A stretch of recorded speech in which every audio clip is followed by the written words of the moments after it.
गुरुर्ब्रह्मा गुरुर्विष्णुर्गुरुर्देवो महेश्वरः गुरुः साक्षात् परब्रह्मा तस्मै ശ്രീഗുരവേ നമഃ. ഓം ശ്രീ സായിരാം. 1974 മാർച്ച്. സ്വാമിയുടെ ഇരുകാലുകളും പെട്ടെന്ന് തളർന്നു. കുറച്ച് ദിവസങ്ങളിലേക്ക് ഇത് നീണ്ടു നിൽക്കുകയും ചെയ്തു.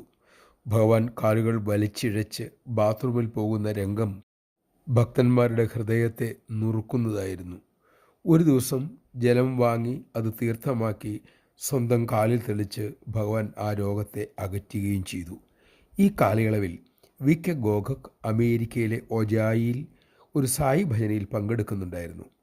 പർത്തിയിലെ വിവരങ്ങളൊന്നും ഇന്നത്തെ പോലെ അറിയാനുള്ള സൗകര്യം അക്കാലത്തില്ല. ആ വീട്ടിലെ വക്കീലിൻ്റെ അമ്മ ഇരുകാലുകളും തളർന്ന് വീൽ ചെയറിലിരിക്കുന്നു. ബാക്കിയുള്ളവരൊക്കെ ഭാരതത്തിൽ ഭജനയ്ക്കിരിക്കും പോലെ തറയിൽ ചമ്രം പടിഞ്ഞിരിക്കുന്നു. 15 വർഷമായി ആ അമ്മ വീൽ ചെയറിലാണ്. ഭജന ആരംഭിച്ചു. പെട്ടെന്ന് ആ അമ്മ കസേരയിൽ നിന്നും സ്വയം തെന്നിയിറങ്ങി താഴെ ചമ്രം പടിഞ്ഞിരുന്നു. എല്ലാവരും അത്ഭുതത്തോടെ നോക്കിക്കൊണ്ടിരിക്കുമ്പോൾ അവർ ഭജനയിൽ പങ്കെടുത്തു. ഈ സമയത്ത് തന്നെയായിരുന്നു, ആ കാലയളവിൽ തന്നെയായിരുന്നു ഭഗവാന്റെ ഇരുകാലുകളും തളർന്നതും അവിടുന്ന് കുറേ ദിവസങ്ങളിൽ ആ ക്ലേശങ്ങൾ അനുഭവിച്ചതും. തിരിച്ചു വന്നപ്പോഴാണ് ഗോഖക്കിന് അത് മനസ്സിലായതും മറ്റുള്ളവരോട് പറഞ്ഞതും. ജയ് സായിറാം. കരുണാസാഗരമാണ് സായീശ്വരി.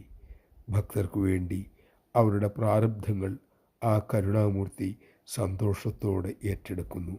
നമ്മൾ എന്തു കൊടുത്താണ് ഭഗവാനോടുള്ള കടം തീർക്കുക?